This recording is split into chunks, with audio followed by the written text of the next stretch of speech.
You know, people are looking for guidance, they're looking for direction. Let me share something with you.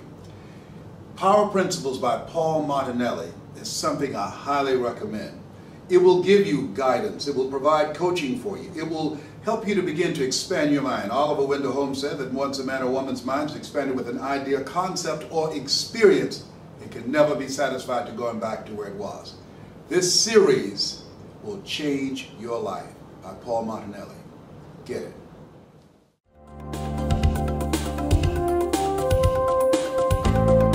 Yeah, well, it's absolutely essential. You know, as a power principle, courage really isn't optional, isn't it, when we're going out after our dreams?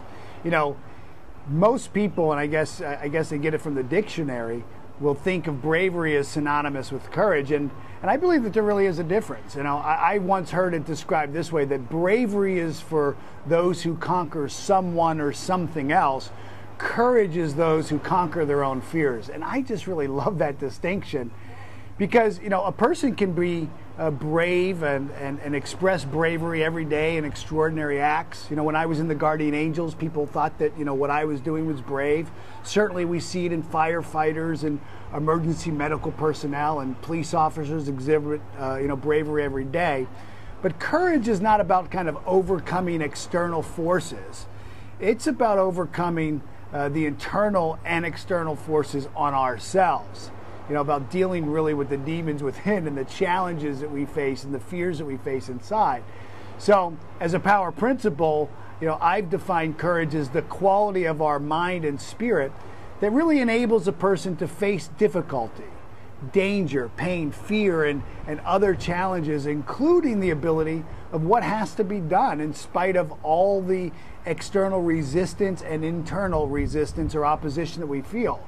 And when we look at it in that light, courage really has a lot less to do with kind of the macho mindset and everything to do with really maybe a humbleness of spirit.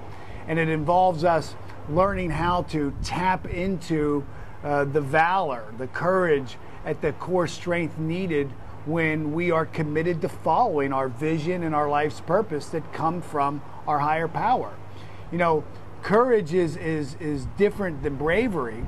And it's also different from confidence. You know, no matter how much confidence a person has, courage is still required for us to act. You know, you can have confidence, and confidence can help maybe get you started on your vision, but it's really going to have to be courage that takes you all the way through. And I personally believe that risk, or calculated courage, is an essential element to success. And, you know, I don't know of any person in all of my travels who's reached a level of success who doesn't take calculated risks. You know, courage and risk-taking is not only necessary for achieving success, it's necessary for sustaining success.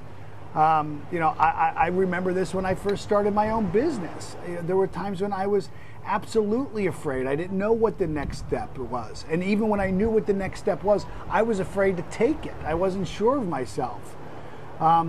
So, you know, my advice is not to be timid as you think of a goal right now that you want to move towards, or a vision that you want to create, something that will really work for you and that you really want. And you should resolve now to go and get it. Identify your fears, you know, the moment they were, you know, the moment they come into your consciousness, but begin to become aware and take note of the circumstances that maybe spark fear.